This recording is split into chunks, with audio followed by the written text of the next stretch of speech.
Chapter 741. Dahlia, what happened? Dustin frowned. Yesterday, I went to Glenstead to visit the Nicholsons and check in on Grandpa Regulus. I was on my way home this morning when someone ambushed me. Fortunately, a general was passing by and saved us, Dahlia explained. Why didn't you tell me you were going to Glenstead? I would have sent someone to protect you. Dustin demanded, displeased. I brought my own bodyguards. I just didn't expect something like this to happen, Dahlia replied helplessly. If it had just been a regular fight, her bodyguards could have dealt with it easily. However, they were no match for someone who wanted her dead. Do you have any idea who planned the attack? Dustin asked. Not yet. Dahlia shook her head. You were attacked as soon as you visited Sir Regulus. It's too much of a coincidence. If my guess is right, your family must have something to do with this. Dustin narrowed his eyes. Our family. That can't be right. Dahlia's brows furrowed. You're the largest shareholder of Nicholson Corp. Now. Sir Regulus even appointed you as the heir, so everyone's aiming for your position. Considering all this, it's not impossible for someone to resort to something like this, analyzed Dustin. Dahlia's current position was bound to attract envy from some people who knew that if something were to happen to her, other family members would have a chance of taking over her position. To rich families like theirs, nothing mattered more than money and power. Familial bonds were useless to them. He's right.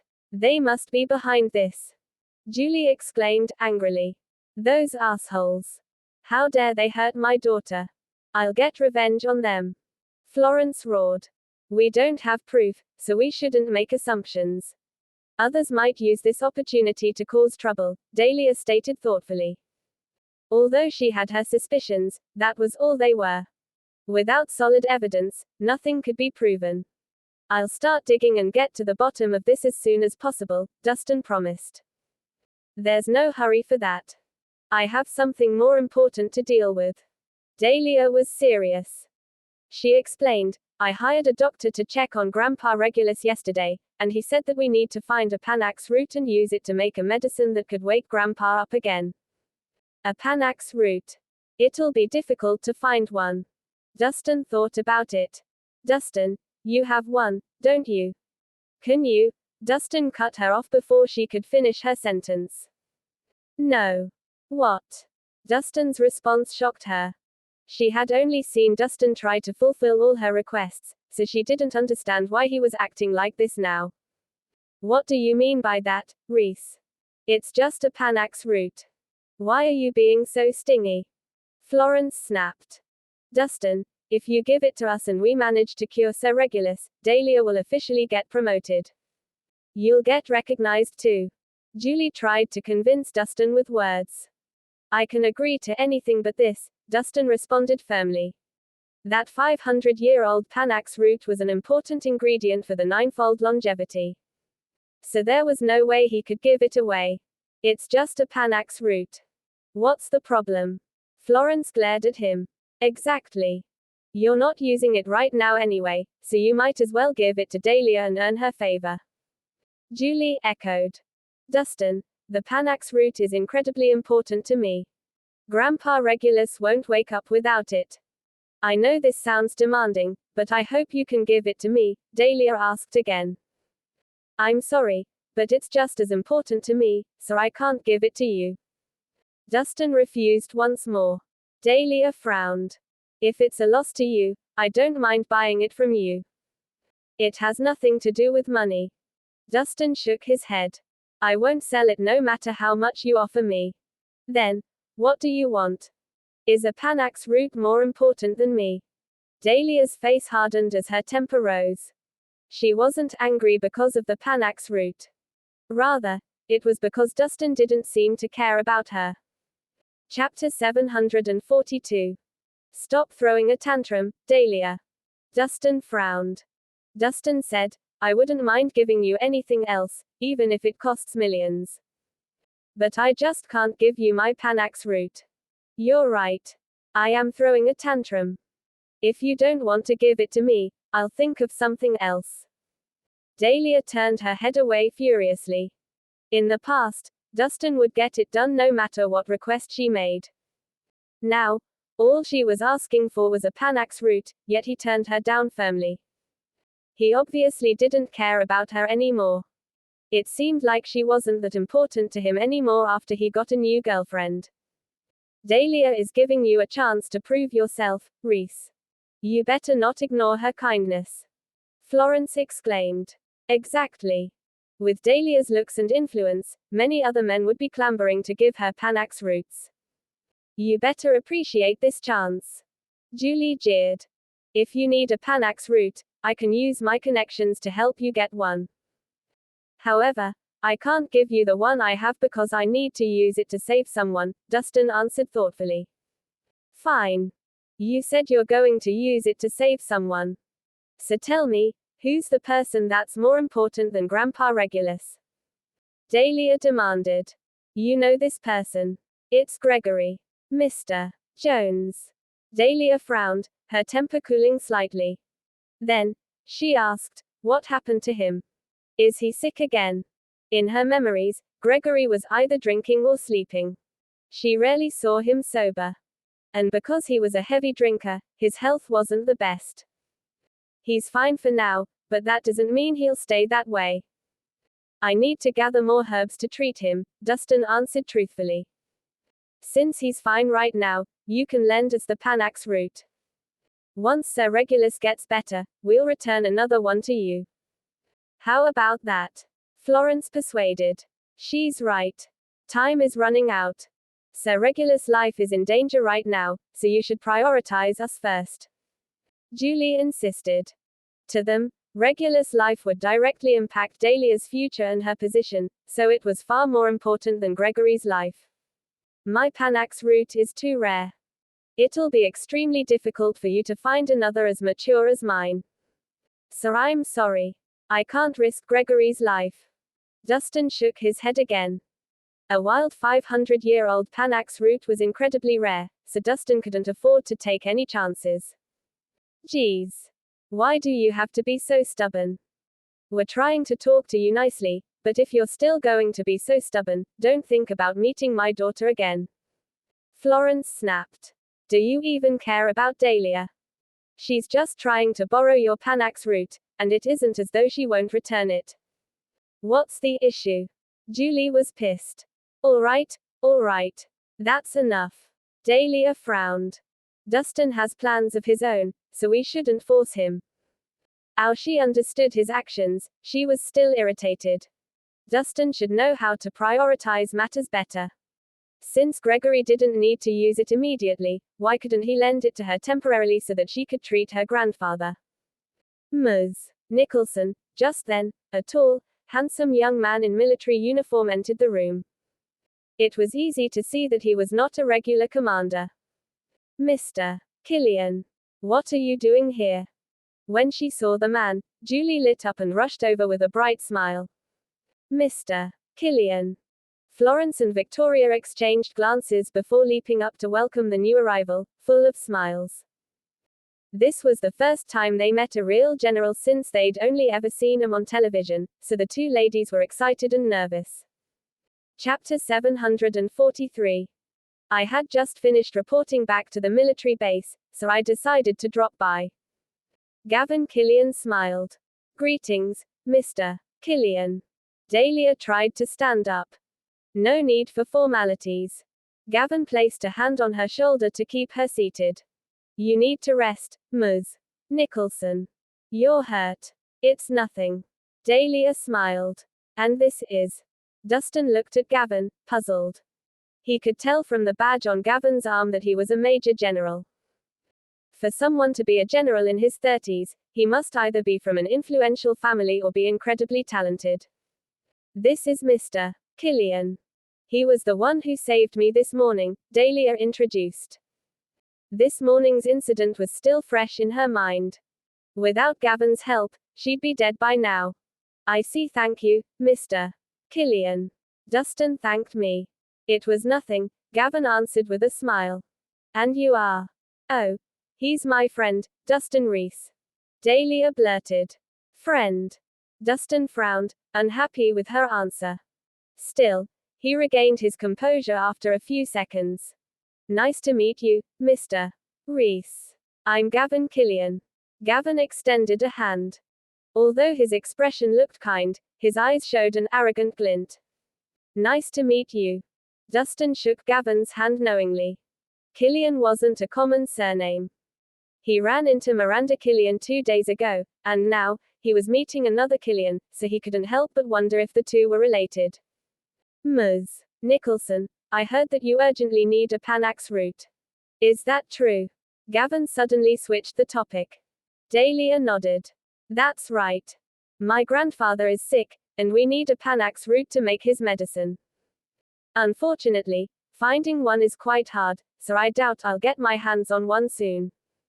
You don't have to search anymore, Ms. Nicholson. I happen to have a 300-year-old Panax route. If you'd like, you can have it. Gavin's words shocked them. What? You're giving it to me? Dahlia was taken aback. She didn't expect him to have a Panax route and for him to give it to her so casually. Are you serious, Mr. Killian? Are you going to give us a Panax route? Julie asked with disbelief in her eyes. Of course. I always keep my word. Gavin puffed out his chest. Gosh. Thank you so much. Julie was overjoyed. You're such a kind man, Mr. Killian. Florence and Victoria were happy as well. Just moments ago, they were thinking hard, trying to find a way to obtain a Panax route. They never thought they'd get one so soon. Unlike Dustin, who was stubborn and stingy, Gavin seemed much more generous and honorable. Chapter 744. Thank you for the offer, Mr. Killian, but I can't accept such a precious gift. Dahlia got over her surprise and became upset again. She hadn't even repaid Gavin for his earlier kindness, so how could she accept his Panax route? Ms. Nicholson, a Panax route is meant to cure sickness anyway. I don't need it for now. So you might as well use it to save someone's life. Think of it as an act of kindness. Gavin smiled. But Florence cut Dahlia off before she could refuse again. Dahlia, you should accept it. You can always repay the favor later. Florence kept looking at Gavin eagerly. She's right, Dahlia. Saving a life is much more important. Without this Panax route, what are we going to do about Sir Regulus? Julie advised. But Dahlia was at a loss for words.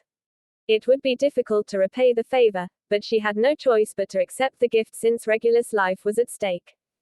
Ms. Nicholson, if you want to thank me, I do have a favor to ask, Gavin suddenly said. What is it? Dahlia raised an eyebrow. I'll be hosting a banquet at Viridian Hotel tonight, so I'd like to invite you, Gavin answered with a small smile. A banquet. Dahlia hesitated before nodding in agreement. It'd be my pleasure. Gavin had helped her a lot, so she couldn't refuse him. Great. See you tonight. Gavin smiled and left after chatting for a moment. What do you think of Mr. Killian, Dahlia? Julie blurted out as soon as Gavin was gone.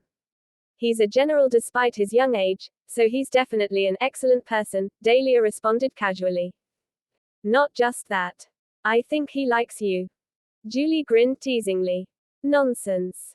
Dahlia glared at Julie. We've just met. How can he like me? Why would he give you a Panax route if he didn't like you? He even invited you to his banquet. Isn't it obvious enough? Julie pressed. But Dahlia was speechless. She glanced at Dustin and let out a breath of relief when she realized he didn't seem bothered. Dahlia, Mr. Killian is young but accomplished. He's an excellent man that's hard to come by. Why don't you try and flirt with him a little? Who knows what might happen? Florence had an eager expression. If Dahlia were to marry a general, they'd also gain fame. It would be more fame than what they'd get if she married an aristocratic family. After all, being powerful was more important than being wealthy. Mom, you're doing it again. Dahlia grumbled. Haven't you gotten over Rhys yet? Florence glared at Dustin disdainfully. He knows that you need a Panax route, but he won't give it to you. What's the point of keeping a man like him? Exactly. Julie nodded. You saw how that guy refused despite how we begged him, yet Mr. Kirin, whom we barely know, was willing to help us. Can't you see who's the better choice?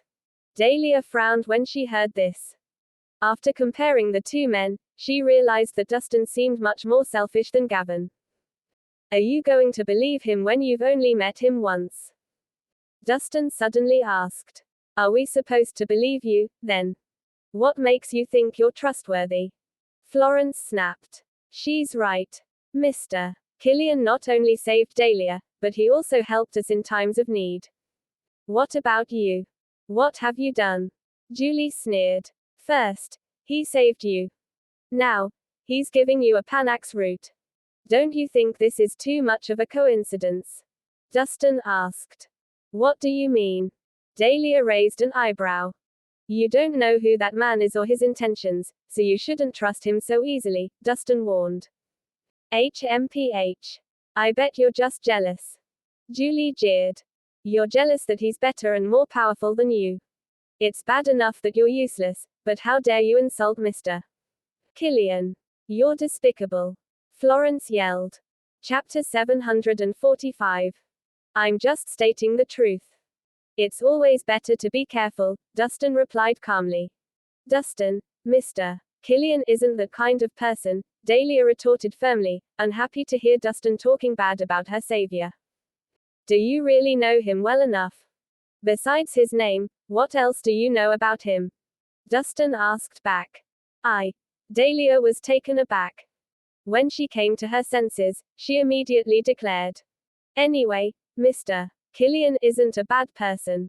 You better not judge him with a petty mindset. Petty. Dustin chuckled humorously. You're right. I am petty. And since you seem to believe him so much, this petty man will take his leave now. Goodbye. Dustin turned around. Dustin, stop right, he left before Dahlia could stop him. Let him leave.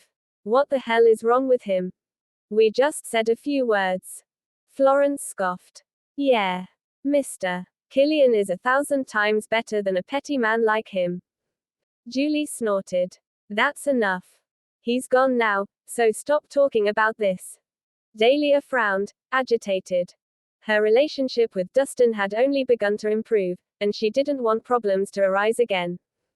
Out of the hospital doors, Dustin sighed.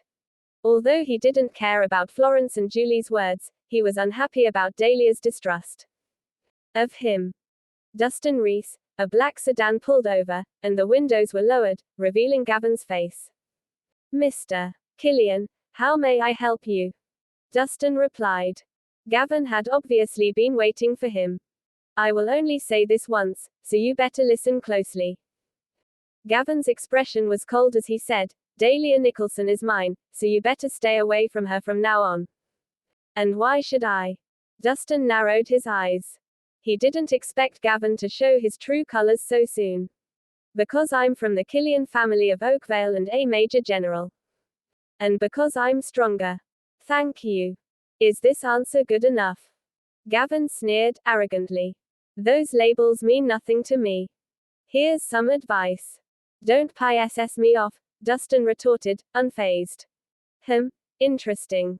Gavin grinned. A loser dares to challenge me. Fine. Let's see what you've got. With a snap of his fingers, his car drove off and out of sight. Right after that, several other cars pulled over in front of Dustin, and several law enforcers wearing distinctive uniforms stepped out, their faces stern.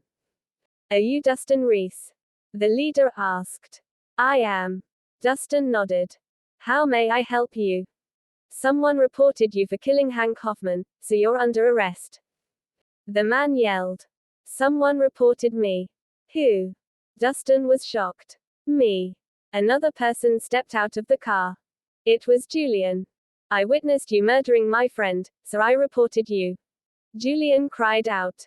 So you're up to no good again. Dustin narrowed his eyes. You killed an innocent man, and plenty of evidence proves that. Take him away. The leading enforcer signaled his men to handcuff Dustin and haul him into the car. Julian watched the cars drive away, sneering, "You're dead meat this time." Chapter 746. Dustin didn't resist as he was dragged into the car. He was blindfolded, and a hood was placed over his head to ensure he couldn't see anything. That was the start of a long, shaky drive. Dustin could tell that they had driven out of the city, so these enforcers were definitely not from the Investigation Bureau. After some time, when Dustin began to feel sleepy, the car finally stopped. The doors opened, and the metallic stench of blood pierced his nose. He could also smell the disgusting scent of rotting flesh. "Where are we, sir?" Dustin asked curiously. "Shut your mouth and get in." The man beside him snapped as he dragged Dustin forward. They passed through several checkpoints and heavy iron gates before riding an elevator that kept going deeper underground. After a while, the elevator came to a halt with a clang. Different noises instantly surrounded Dustin: cries, wails, shouts, and laughter. There was also a nasty, damp stench. The man took the hood off Dustin's head, and Dustin finally realized that they were in an underground prison. In the center was a long, dark corridor that seemed to go on forever. Rows of prison cells lined both sides, each packed with dozens of people. Some were cursing or glaring at him menacingly, while others were begging for mercy. There were even some who began to cackle hysterically when they saw Dustin. "Move it."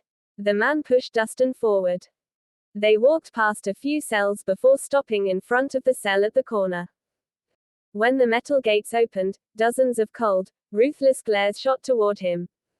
"Get in." Two officers pushed him into the cell and swiftly left after locking the doors.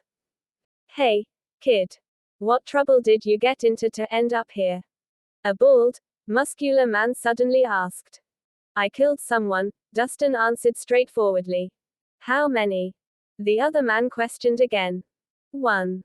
"Why did you kill that person? And why do you need to know that? Cut the crap and answer the goddamn question." "Find. The guy the first killed was a rapist. He killed my brother-in-law, so I threw him off a building," Dustin explained. "Really?" The bald man stared intensely at Dustin before he burst out laughing. "Well done. You did the right thing." "What?" Dustin was taken aback by the bald man's response. He assumed that the bald man was going to beat him up. Chapter 747. The same went for everyone else. At first, their eyes had been filled with hostility. However, after hearing Dustin's answer, they smiled welcomingly at him. "If you had done an evil deed, you'd be dead by now. Fortunately, you were just avenging your wife, so you're a real man. It seems like Shadow Gang will have a new member." Everyone in the cell studied Dustin carefully. Although they didn't seem happy to see him, they didn't seem as hostile anymore. "What are you guys talking about?" Dustin was confused. "Over here, there are all sorts of guilds and gangs. Ours is Shadow Gang. Our rule is simple: settle scores fairly. You can kill your enemies, but you can't hurt innocent people. If you're caught, you'll be heavily punished." The bald man grinned. "He's right. We might not be good people, but at least we're honorable men who won't allow others to hurt innocent people." The other men agreed. Dustin was surprised. It seemed like not everyone here was evil. "You're one of us now, kid." The bald man threw his arm over Dustin's shoulder, as if they had known each other for a long time. "Come on. I'll introduce you. These guys here are Beardy, Limpy, and Scarface. And here we have. Don't let my limp fool you, kid. I killed dozens of corrupt government officials before being sent here. I'm no slouch either. I came across a BU of dicks who were raping and ling women, so I castrated them and tore off their limbs. That's nothing compared to what I did. There was a gang of bandits that wiped out a village, so I took all of them out myself. Unfortunately, the police were in conflict with the bandits, so they blamed me for the village's destruction." The men stopped being hostile and began boasting about their achievements. "Interesting." Dustin smiled. He didn't expect to find such honorable men in prison. "What's going on?" Is there a new kid? A raspy voice asked from the corner of the cell. Everyone immediately fell silent, respectfully. Dustin turned and saw a bony older man yawning as he sat upright on his mat. The older man's hair was unkempt, and his face looked gaunt. His hands and feet were bound with thick iron chains, and metal rods pierced into his shoulders. Metal rattled every time he moved. Dustin was surprised. He didn't expect to run into a fully developed divine-level martial artist here. After all, this would mean that the older man was only a step away from becoming a grandmaster. Did we wake you up, Mr. Adler? We'll be sure to keep quiet, so you can keep sleeping. The bald man smiled apologetically. It's fine. There's nothing to do besides sleeping and eating anyway. It's been a while since we had a newcomer. As the gang leader, I should welcome him. The older man yawned. Hurry. Pay your respects to Mr. Adler. The bald man quickly tugged Dustin. No need for formalities. The old man waved him off before asking Dustin, did you offend some high-ranking official? How did you know? Dustin was surprised. Although Julian said he was the one who made the report, Dustin was sure that Gavin had something to do with this. Everyone here is a criminal who has killed at least 10 people, but you've only killed one. You've clearly offended someone powerful, the old man replied. May I know where this is? Dustin was even more curious now. This is a place you can enter but never leave. The older man sighed. It doesn't matter who you are or where you're from. Once you're in here, you'll never get out. It's just like the underworld. That's why it's called Azkaban.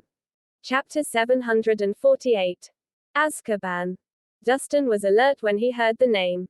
Azkaban was known throughout Balerno. Rumors had it that the inmates here were either extremely wicked or caused great harm to the country. And there were all sorts of criminals, assassins, despised martial artists, bloodthirsty maniacs, and more. The prison had one rule: once you entered the place, there was no way out. Unlike other prisons where inmates who performed well would be given chances to reduce their sentences, the inmates here only had two choices. They could either stay here for the rest of their lives or die.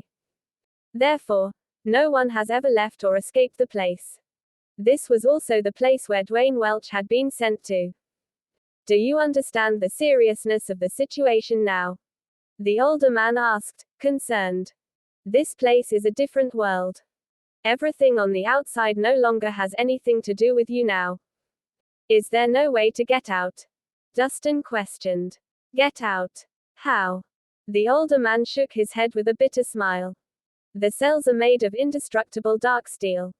Beyond this, many checkpoints and skilled martial artists guard the place. Nothing could get in here, not even a fly. Now that does sound worrying, Dustin muttered. Stop overthinking, kid. The older man patted Dustin's shoulder. You're lucky you met us instead of those wicked men, or you'd be dead meat by now. You're one of us now, so you definitely won't starve. The bald man patted his chest confidently. Thanks, guys. Dustin smiled politely. He could tell that these men weren't evil. Suddenly, sounds of metals clanking resounded through the corridor. Instantly, everyone shrank away from the bars and huddled in the corners of the cell, terrified. Dustin followed the sound and looked toward the dimly lit corridor. A plump man dressed in fine clothes was approaching them with several fierce-looking prison officers. He held a metal rod and kept striking it against the iron doors, causing sparks to fly. Hey, kid. Did your family members bribe the guards before you came? The old man asked. No. Dustin shook his head. Then do you have any valuables with you? The old man asked again. I'm completely penniless. Dustin spread his hands. Oh, dear. The older man sighed. Those money grubbers are here. You might have to endure some pain since you didn't bribe the guards and have no money. Don't worry, kid. It's just 50 canes. It'll be over in the blink of an eye. It might keep you in bed for about a month, but it won't kill you. The bald man promised. He's right. You just have to remember not to resist, and everything will be over soon, others echoed, having gone through the same thing. If someone had money, they could bribe the guards so that their punishment was milder. But if someone had no money, they'd have no choice but to suffer. Those who were lucky would suffer from a bruised bottom, while those who weren't might end up disabled. The well-dressed, portly man continued striking the cages before stopping in front of Dustin's cell. I heard a new guy arrived. Who is it? The well-dressed, portly man scanned the cell with cold eyes. Those who met his eyes instinctively lowered their heads, scared of these men who controlled their lives. Chapter 749. It's me. Dustin stepped forward. The well-dressed, portly man gave him a look over and asked, "Do you understand the rules here yet?" "What rules?" Dustin asked. "Everyone needs to get a beating when they first arrive. Naturally, I'm the one who determines how heavy the beating will be." "Got it." The well-dressed, portly man made a point to tap his baton. "So, you want money?" Dustin raised an eyebrow. "Smart boy." The other man nodded, pleased. "My men and I have to take care of trash like you every day. So we deserve that much, don't we?" He rubbed his fingers greedily. "Sorry. I don't have any money." Dustin shook his head. "You don't have any money." The well-dressed, portly man frowned and snapped, "Then write a letter to your family to ask for money. Your punishment will be lighter the more you pay. I come from a poor family. We don't have any money." Dustin shrugged. F*K, you're just a hobo. What a waste of my time. The well-dressed, portly man spat. "Drag this fucker out and give him 80 canes. Hang on. Isn't it supposed to be 50? Dustin asked. "I'm in a bad mood, so I'm giving you another 30 lashes. Got something to say about it?" The well-dressed, portly man glared. "Don't you think that you're taking things too far?" Dustin narrowed his eyes. "Are you telling me what to do?" The well-dressed, portly man sneered. "Fine. Since 80 seems too little, make it 100. We won't stop until you're crippled. Have you thought of the consequences of your actions?" Dustin asked calmly. "PFFT. Are you threatening me right now?" The well-dressed, portly man shot Dustin a scornful glare. "It seems like you haven't fully grasped the situation yet. I'm the king here, so I decide whether you get to live. If you piss me off, I'll make your life a living hell." He has seen countless people like Dustin, who arrived with arrogant attitudes. However, with a few canes, they immediately submitted and became obedient. "You're just a prison officer. Where did you find the balls to make such bold claims?" Dustin sneered. "Just a prison officer." The portly man's face hardened, and his blood boiled. "You don't know when to give up, eh? Men, drag him out and beat him up till he's dead." "Wait." Seeing the seriousness of the situation, the old man begged, "Sir, he's new here and doesn't know anything. Please spare him." He fished out a gold nugget from his pocket and offered it to the well-dressed, portly man. F*K off. The well-dressed, portly man slapped the gold away and yelled, "That punk dared to challenge my authority. I must make an example out of him. If anyone tries to stop me, I'll take it as an act of opposition. Grab him now." "Yes, sir." The prison officers immediately opened the door to grab Dustin. "You were too reckless. We're no match for them." "He's right. Everything would have been fine if you didn't talk back to them. You'll be killed if you defy their orders." Others expressed their sympathy, but there wasn't much they could do. Although the evilest of evils lived here, none of them dared to go against these guards. It wasn't because they were no match for them. Instead, they were too afraid to make a move as they were worried about getting caught by the skilled guards. If that happened, their lives would be utterly miserable. "I'll show you what life in hell looks like." The well-dressed, portly man seethed. As soon as those words were spoken, bangs and crashes broke out as the prison officers who had barged into the cell flew out, and Dustin slowly walked out. He went up to the well-dressed, portly man and fisted his collar. Frigidly, he asked, "What were you saying again?" Chapter 750. Everyone was shocked by what just happened. The prison officers in Azkaban were far from ordinary. They were all powerful and highly skilled. Otherwise, they couldn't stand up to the evil criminals inside. No one would have expected that Dustin could have beaten these elite fighters up so quickly. It was truly frightening. Of course, more than shock, they felt fear. There were all sorts of experts in Azkaban, even grandmaster martial artists. Beating up the prison officer would catch the mastermind's attention. When that happened, the consequences would be unspeakable. After returning to his senses, the well-dressed, portly man began yelling, "Punk, you really have big balls. How dare you touch me?" It wasn't like nobody had challenged his authority before, but they had all ended up tortured to the brink of death. "So what?" Dustin said with a calm expression. "For beating me, your punishment is now doubled. If you don't stop right now, not even God can save you." The man yelled. "Young man, let go. Don't make things worse. The prison officer is no ordinary guard. You can't afford to anger him. Hurry and beg for forgiveness. All you suffered was some physical pain. You don't have to dig your own grave." The others began to panic, trying their hardest to talk sense into Dustin. Dustin would be in trouble if something happened to the portly man, and the rest of them would get dragged down with him. Here, there was no such thing as law or justice. The warden had the final say. Whether you lived or died was solely the warden's decision. "You hear that? Let go now, or I'll kill you," the portly man said with a glare. "You're going to kill me, so why should I let you go?" "Since I'll die anyway, I should just kill you," Dustin said, smiling. "Don't you dare!" the portly man roared fiercely. "I'm warning you. I'm the warden's brother-in-law.